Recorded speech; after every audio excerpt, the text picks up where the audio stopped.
Hey, what's up, everybody? Welcome to another edition of Established Run's NBA Injury Report Analysis Show. I'm Drew Dinkmeyer alongside Mike Gallagher, and we have 13 games on the slate tonight, so tons of injury information.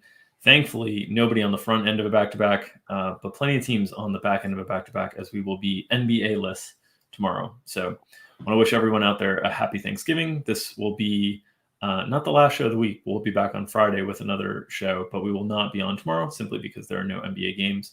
So, Mike, how are you doing on this Wednesday of full of NBA feast? Feeling good. Got matchups out early today. Love doing that. Really wish I could do that on a regular basis and focus. But yeah, should be a pretty fun slate. A lot of blowouts projected today. So I'm ready to go.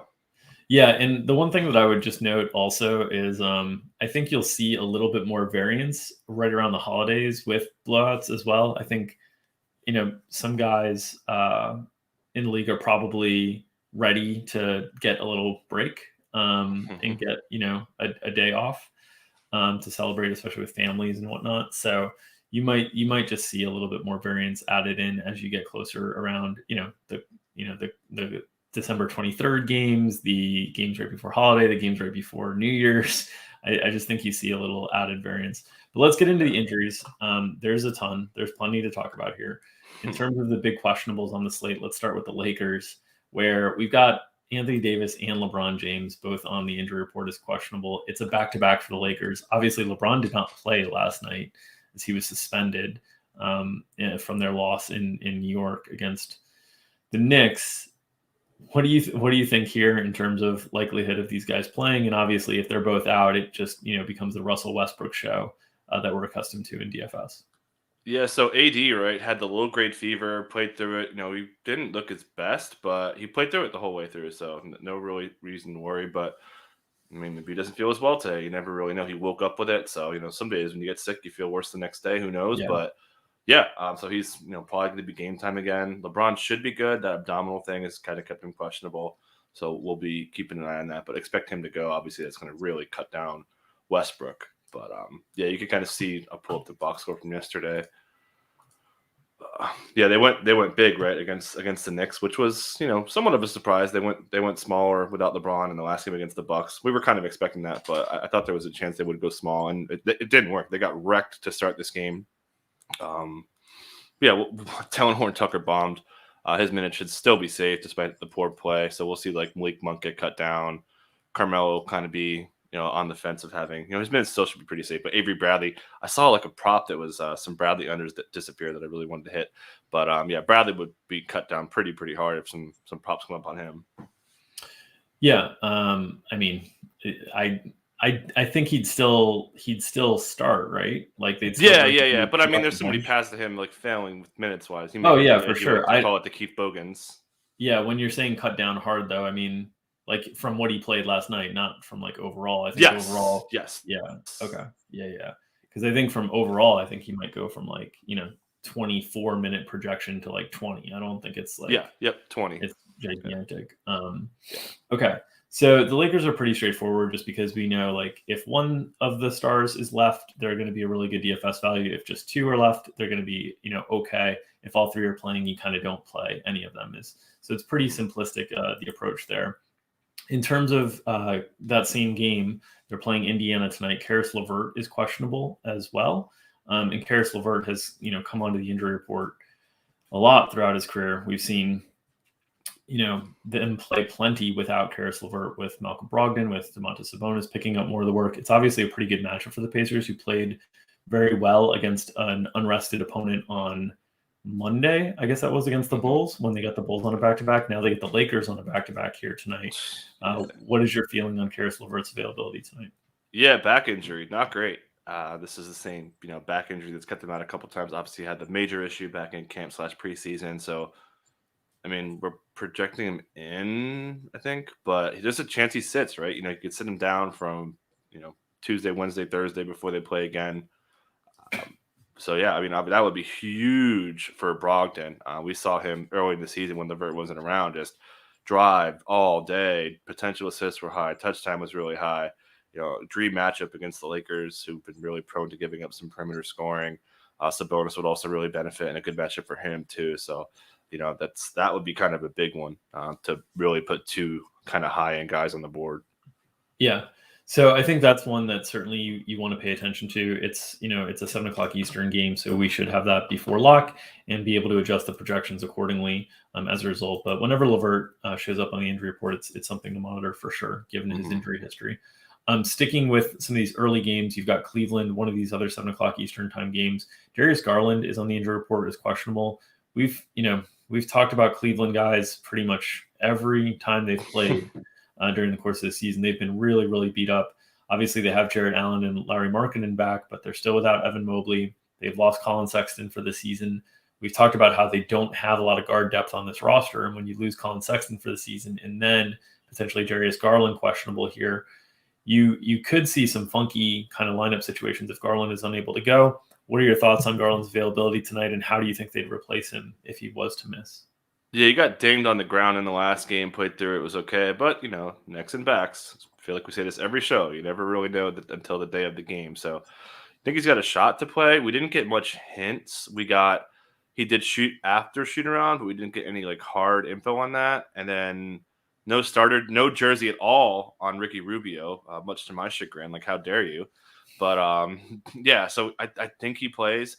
But again, he rolled his ankle, the first week of the season, missed time. You just never know how things feel the next day. So obviously, if he doesn't play, Ricky Rubio, huge smash spot, I think it would actually affect Jared Allen negatively. The Suns have actually been really prone to giving up high volume roll man bigs, which Jared Allen is, some pretty big games.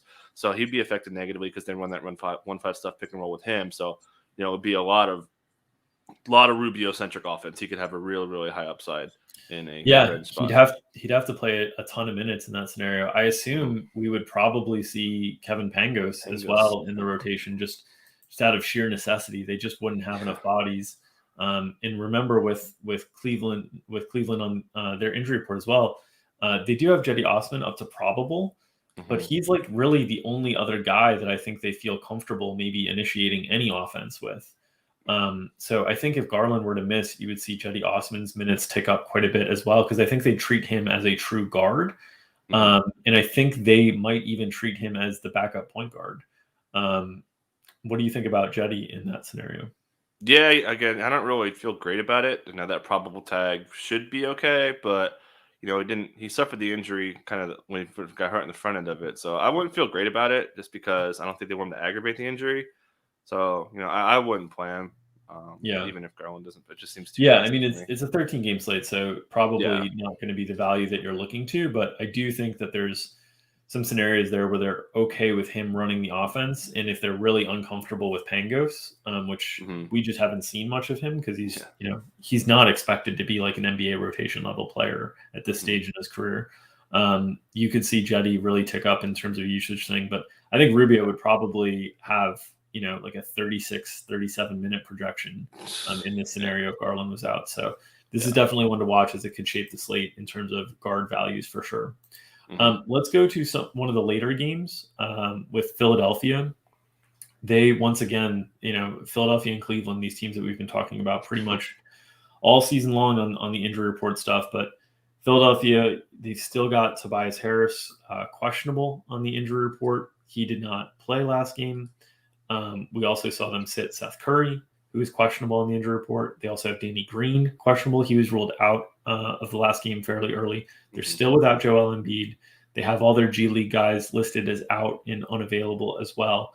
We've seen Philadelphia just get into these situations where they have to play super tight rotations. They're on the road in Golden State here, which brings some blowout risk as well. And I think from a DFS perspective, the one thing that you want to be cognizant of is that I think the Golden State guys are really, really tough to play at all if Philadelphia doesn't have Tobias Harris tonight. And if they do, it's still not the greatest spot to play Golden State guys because of some of the blowout risk. But man, if Philly was somehow without Curry, Green, and Tobias again, and they don't have these G League guys on the roster, it's once again projecting really heavy minutes into a blowout spot, which is always super uncomfortable. Yeah, and to add to that, Philly's playing really slow this year too. So, blowout risk and kind of a slower game environment, just because Philly's going to slow it down so hard, especially if they're shorthanded. So yeah, it's not the most favorable. Sometimes, you play against those bad defense and you still kind of could blow up, a la like what Giannis does sometimes. Yeah. But yeah, I mean, Maxey could play a ridiculous amount. He's been really, really awesome. Kind of matchup proof as well. He just destroyed pretty much everyone all the time. Keeps his turnovers down too. He's been awesome. Yeah. Shake would still probably be in some pretty good minutes. Would expect probably a similar starting unit against Draymond and Kevon Looney in the front court. Probably a decent spot, for Yang, I would say. And I think Tybalt is interesting too on the Curry side of that, Steph Curry side, because him going to the bench would be better for Steph, who really got taken out of the game plan against the Raptors. That the Raptors were like, we're not letting Steph beat us, and they got beat by other guys. So I think it would be kind of a similar kind of game plan. But I'm with you. I think it's gonna be kind of a blowout. I don't really have much information on whether or not they're going to play. Tobias got ruled out kind of early before warmups. Everything in the last one. Green's been ruled out. Seth got added to the injury report at nighttime, ruled out pretty quick with Tobias as well. So we're kind of in the dark on that one. Yeah. Steph is also underperformed in blowout situations generally this year. I think it's kind of, they're good enough that they can kind of let everybody else eat against the weaker opponents, and then they rely on Steph a little bit heavier against the really good opponents. I mean, they blew out Brooklyn and Steph got there. But if you look at games against like Houston and some of the weaker teams in the league, I think they've been able to lean on other guys in those spots. Heat injury report. Miami's been a team we've been talking about a ton lately. They had their guys last night. Tyler Hero played, Bam Adebayo played, Jimmy Butler played, but second night of a back-to-back here in Minnesota. Do you expect to see some rest from, Kyle Lowry or some of the Heat veterans here? PJ Tucker and Duncan Robinson were also questionable last night and ended up playing through it. Do you expect that we'll see some issues here when they do release? Yeah, I think somebody's sitting. I don't know who. Duncan had that knee injury, kind of got capped a little bit. Rotation change as well, as they went with Caleb Martin and Gabe Vincent over Max Strus. Spoelstra said after the game that he went for Caleb for defense and then an additional ball handling with Vincent instead of the shooting in Strus. Obviously, if Duncan doesn't play, it's almost like a 1-to-1. I would almost think he starts because he can kind of be not quite a poor man, but lower tax bracket man's version of Duncan Robinson. With the stuff they're going to run for him. Bam's probably the most likely. He's been dealing with this knee swelling. He got the illness or body soreness thing, according to Ira Windeman earlier in the day. So I'd say he's probably the most likely to sit. So that'd be something to keep an eye on. I think Jimmy is probably okay. Lowry is probably okay, but don't forget, they put Lowry, not on the injury report, and they ruled him out kind of pregame a couple weeks ago. So that's something to keep an eye on. But yeah, just keep it in mind. We'll get something, and then we'll probably get more information as we get closer to tip. Yeah. So that's one to definitely keep an eye on as the injury report gets released. That is at Minnesota tonight. So I assume that's an 8:00 Eastern game. So in terms of when we might get that information, I would say that it's probably going to be right around lock or, pretty tight to it or a little bit after. So that's going to be a tough one to prepare for in advance. Hopefully we get something on the 5:30 injury report. That's usually when teams on back-to-backs tend to start reporting if they miss the 1:30. In terms of other questionables to keep an eye on, the Raptors, they've got OG, they've got Precious, Birch, Yuta Watanabe on the injury report as well. What do you think we see from the Raptors tonight? Yeah, I don't have much. We saw OG had that hip pointer last week, was kind of hobbly a bit, wasn't using crutches. Nurse said he was out a while, got the questionable tag in the last game. So I think he's got a shot to play. We'll see. Yuta's been dealing with that calf strain for a while. They've been talking about playing him for a bit, so he may be in the mix. Obviously, he won't be looking at much playing time. Precious also has that shoulder thing he's been dealing with for a week or so. So, we'll kind of see. Nurse didn't really provide much light on that going forward. The only thing he really said was, like, someone was asked about playing Barnes so much, and he was basically like, okay, so what? We're going to play him a bunch. So definitely, regardless of who's available, Scotty Barnes will definitely be getting an insane amount of minutes. Yeah. And I mean, obviously, like they're going to lean on their main guys quite a bit. And if OG's there, it spreads it out a little bit, but really it just takes from the secondary guys. And the only time you get into playing the secondary guys is when there's so many guys out that you feel confident where the secondary minutes are going to go. Because otherwise with Toronto, it's pretty matchups driven. and play. Should add really quick too that Birch was added to the injury report since I wrote that note to you. So that's another thing. But I think if all those guys play, pretty much Birch, they're going to want to start their Siakam, OG, Barnes, Van Vliet, Trent lineup. Like I feel pretty sure about that, even against big old Steven Adams. So I think they would go that route. Yeah, I agree that is the preferred lineup that they would like to get to for sure. Devontae Graham still questionable on the injury report for the Pelicans. We've seen players like Brandon Ingram linger with a questionable tag on the injury report for over a week. Devontae Graham seems like he might be on that same type of path. Yeah, he said he woke up with it. He's missed the last couple games. Didn't know when he got hurt. That's usually kind of bad when someone kind of wakes up not feeling great. So you assume they test them and all that stuff. Did practice, but again, as you said, like Ingram practiced a week before he returned. It was very odd. So we have him in just because we kind of have to, based on the precedent of him practicing. And to add to that too, Willie Green was asked about why he went to the starters with Garrett Temple and Thomas Satoransky, and he said we're 3-15. We're going to keep mixing it up until we win.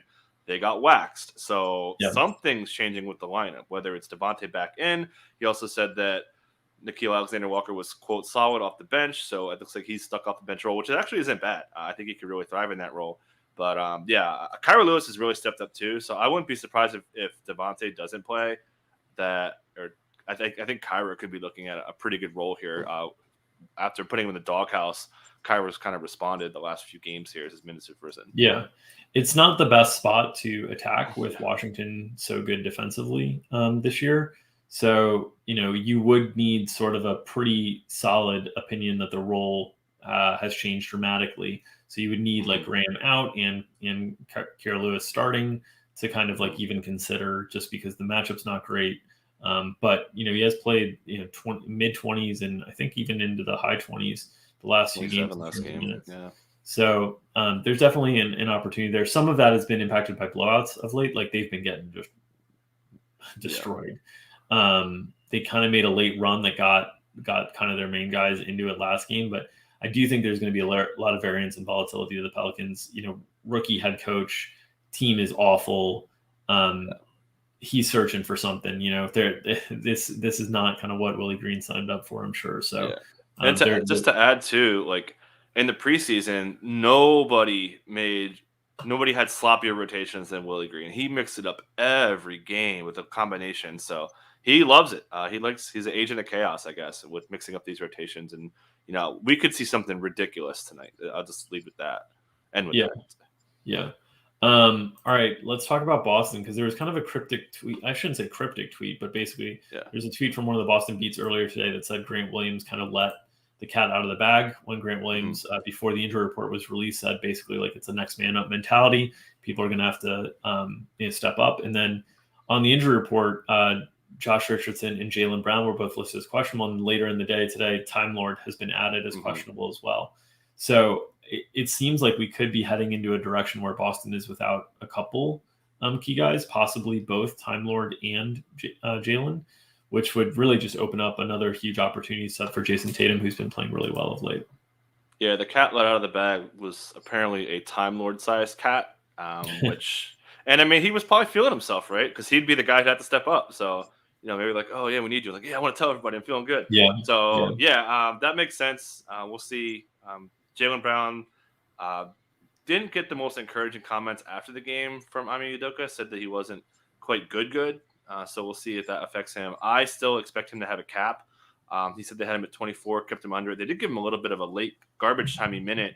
You think he's for sure playing tonight though? I don't at all. Yeah. So I mean, he could definitely sit. Like hamstrings you don't want to mess with those. So if he's not feeling anything, you want to keep him on the bench for sure. So we got him in, but I wouldn't be totally shocked, which would really open up Tatum, man. Tatum has been so aggressive. I think it's 8 straight games with a 30 usage rate.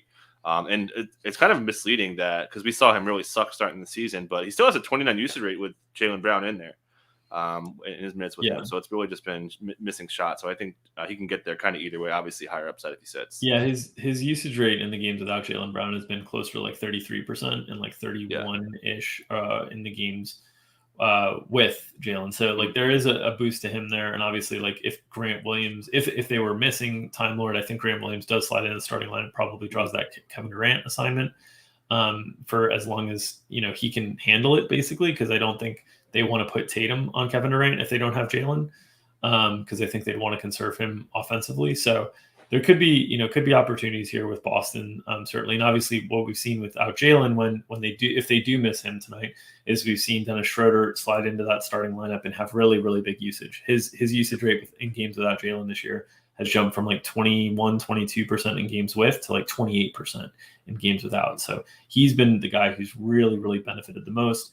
Obviously, if Time Lord does miss, I think Al Horford has a little bit less competition for rebounds on the interior, also for potentially block shots as the primary rim protector as well. So his stock would improve as well.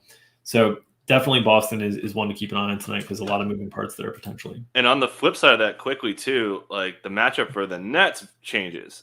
Don't forget that Blake Griffin got pulled because Nash said they liked the size and the shooting, and that he and James Harden had it going. James Harden 29 potential assists in the last game. So yeah, that would be. I think if everybody's in, I think they might go to James Johnson and kind of go bigger that way, and maybe put him on Horford and put their team together that way. I do think Blake still starts, by the way, but they wouldn't need Bembry, and they'd probably want to generally go bigger against the big Celtics unit that they have in the front court. Yeah. PJ Washington got upgraded to questionable for Charlotte. They're usually pretty good about letting us know things in advance. So I don't think it's a definite sign that he's playing tonight, but I think it is a good sign in the right direction that he got kind of that midday upgrade. Obviously, if he is able to go, that caps some of the ceiling for Mason Plumlee. It also will take Nick Richards out of the rotation. Would also impact to a lesser extent. I don't think right away, but I think eventually, if PJ Washington gets his feet under him and starts playing better, because he was not playing well early in the season, I think it would also eventually impact guys like Miles Bridges and Gordon Hayward from a minute ceiling perspective a little bit. But I imagine if PJ Washington was back, he hasn't played in a while. I imagine it would still be kind of an eased in situation. Yeah, that is not an Eric Collins approved statement about cutting down Miles Bridges minutes, but you're right. So he's been practicing for a while now, and this is almost a late, getting ready to play situation. So he should have a really, really good chance. Like you said, Nick Richards goes away. It slightly cuts down Oubre and obviously Cody Martin as well. Yeah. Borrego's really like that lineup when they go with Miles, McDaniels a little bit, and Martin. They've really used Martin a lot on top ball handlers. So they wouldn't really need that against the Magic. But, something to consider that the rotation actually has kind of a lot of moving parts besides some upsides coming off the front court starters. Yeah, Orlando is another spot that, the last two games they've been without Cole Anthony and Gary Harris. Gary Harris is questionable. Cole Anthony has been ruled out already. It's been really tough for Orlando because they've played Milwaukee both of those games, and they just got, just absolutely boat raced, especially in the second game where they were down by over 50 points at one point and had scored less than 50 points, which is never a good thing and hard to imagine in professional basketball, honestly. But They play Charlotte tonight. They're at home. The game should be a little bit more competitive. It's hard to know what the rotation looks like, but if Gary Harris is out, I say it's hard to know what the rotation looks like in terms of ceiling of minutes because we just haven't seen them in competitive spots. But if Gary Harris is out, we have seen them go to Michael Mulder as a starter at the 2-guard spot. I don't think they want Mulder out there a ton. I think it's just to kind of buy some minutes and soak up some minutes. I think they're more comfortable with Jalen Suggs, with RJ Hampton, but they split those guys up a little bit because they each have some ball handling roles to them. And then we also would see a higher minute ceiling for Terrence Ross if Gary Harris is out as well. All of it's been a little bit convoluted just because of the blowouts of late, but what are your thoughts on Gary Harris's likelihood of playing tonight? Not a big deal. I think they might not play him just because, but I don't think it honestly affects it. It really just we weren't going to play Michael Mulder anyways. But like you said, it takes a little upside off Ross. I still think that guys like Suggs, Franz Wagner, who they want to put the ball in his hands, quote, a bunch, according to Jamal Mosley. So possibly a little bit more upside minutes for him if he doesn't play so bad. He like you said, the matchup is so bad. The Magic want to kind of get inside, and despite not having Brook Lopez, there's a lot of big bodies out there against Milwaukee that it was just terrible matchup for them. This one's a little bit better, as good as Charlotte has been playing right now, but I think they just match up where they can kind of hang. They're at home, that helps. So Yeah, definitely. Maybe Wendell Carter Jr., all those guys could also really benefit. It's worth noting that I believe Cole Anthony doesn't have a timeline to return. I couldn't hear Yeah. the question asked, but just based on the context of the question, it made me seem like Cole Anthony's not that close to returning yet. Okay. Memphis, Dylan Brooks has been absent the last few games along with Anthony Melton. Melton is still out, but Brooks was listed as questionable. Then there was kind of a report that he expects to play, but it would be a game time decision. So we've moved back to Dylan Brooks being assumed in. Obviously, that immediately takes minutes from John Concar, but it also just kind of thins out the upside for everybody. Desmond Bane played really, really well against Utah. I think his minutes range becomes a little bit wider with Brooks in the mix. I think Kyle Anderson's minutes come down, Brandon Clark. Some of these, lineups that have, without Melton Brooks, have slid some of, Kyle Anderson down a little bit and opened up more minutes for Brandon Clark, who's played well of late. I don't think those lineups would be as available with Dylan Brooks there. So he's one to monitor just in terms of kind of the secondary Memphis pieces. But I don't think it's a spot that you're attacking a lot of Memphis from a DFS perspective tonight, especially against Toronto, pretty good defensive team and a slower team. So I don't think it's super critical to the slate, but just a note that Dylan Brooks is questionable on the injury report, and he said he expects to play. Yeah, so we actually had a prop before he got hurt, and we had his under, and he was just under it, 18. He was 18 with under 18 and a half. And so I was watching Brooks, like, don't come in. And he looked like he wanted to come back in the game. He kept looking over at Jenkins, looking over him, standing up. So, it seems pretty minor to me. Like, if you would want to play, the game was kind of in garbage time at the time. Just a little bit more detail on that. So I think he's got a pretty good chance to play, contrary to how I'm usually liking to lean out on hamstring situations. But yeah, you pretty much said it all. Matchup's interesting. The Raptors, their defense has really been kind of like funneling to inefficient players. So if Brooks kind of gets a full go, he might chuck.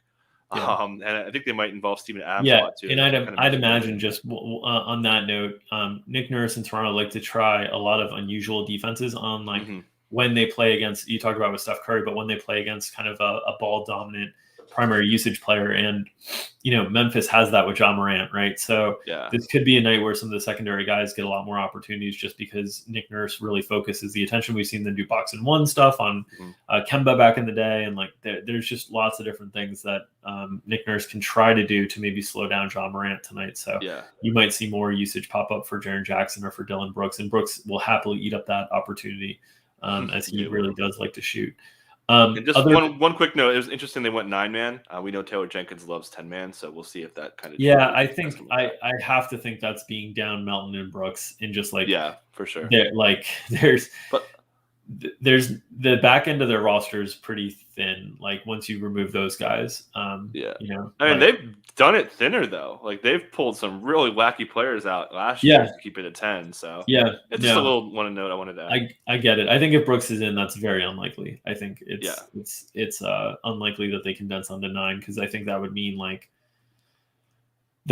not playing, certainly not playing Concar at all, not playing Tillman at all. And then even wouldn't that mean that Zaire would be kind of on the fringe?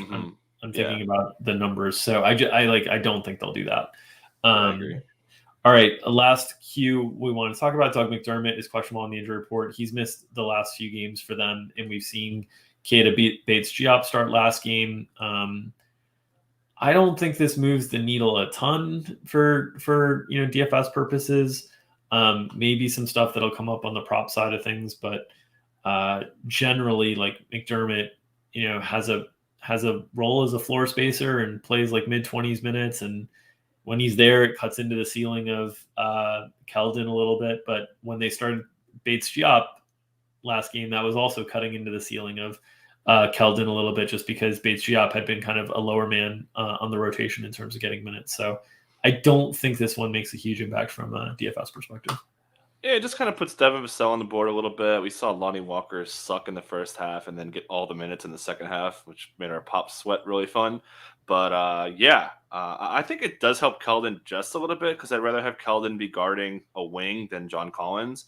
So if they kind of build the rotation that way, and you could still put Keldon on Collins if he's playing well late in the game. So definitely think it kind of helps his mid ceiling. At least if McDermott misses, but that's been what we've been dealing with for the last 3 or 4 games. So from a change perspective, I think that things can only get worse for these guys just generally. I agree in terms of where we're at. All right, any other injury stuff that we want to touch on before we get out of here? Oh, yeah, we got Kevin Porter Jr. He's expected to play. Said he's going to play in this game. Only has a thigh bruise, so not necessarily an injury that usually requires a ramp up or maintenance. Just if you feel okay, we'll play you. So I kind of like his matchup today, which it sounds insane for how terrible he's been. Vooch is back. He has cleared the reconditioning phase, so he'll have a cap on him after he was in COVID protocols. Interesting that the Thunder do have some depth now. They do have Trey Mann and Theo Maledon available. And then considering the matchup against Utah, they may not be going with that big lineup that we talked about last time. I still think Giddey does start, and I really like him today. But their rotation would look a lot different. I don't think they would be starting the Baisley, JRE, and Favors in a revenge game. Yeah. Okay, so that walks through kind of some of the guys that are back as well. Alex Caruso is also a game time decision, I believe, for Chicago. So that's another one to keep an eye on, just in terms of, obviously, Caruso is a very, very strong individual defender, but also they were, playing really, really tight rotations in the absence of Vooch. So if they return Vooch on a minutes limit and lose Caruso, we still might see some of those really tight rotations. If they have both of them back in a game where they're like 10-point favorites, you might see things loosen up a little bit as they're getting Kobe White up to speed. They're just getting a little bit more of their depth back. So be aware of that for Caruso's available. It just came out too. So. Okay, great. Good so, there, and then KBJ. Yeah, I think did we get Miami? Let's see really quick. We did. Nothing. Okay. So yeah, we'll see. I mean, that can always change with these teams on back-to-back. So, all right, we will be off for the holiday tomorrow. Happy Thanksgiving to everybody. We will be back on. I will be back on tonight with Gary Hartman behind the paywall on the premium show at 5:00 Eastern. The guys on the NFL side are doing a ton of free content that's available. So make sure to check out our Established Run NFL YouTube page as well. Mike Leone and I did a drinking game show last night that got a little bit out of hand. But you should enjoy that as well if you haven't already. And make sure to like and subscribe and continue to support us as we continue to support you guys with this free content. We'll be back again on Friday at 2:00 Eastern. It will be Mike Gallagher and Justin Fan from Underdog Fantasy filling in my seat as I'm traveling on Friday back to New York City. But appreciate everybody out there who has supported this program. Hope you all have a great Thanksgiving, and we'll see you again on Friday.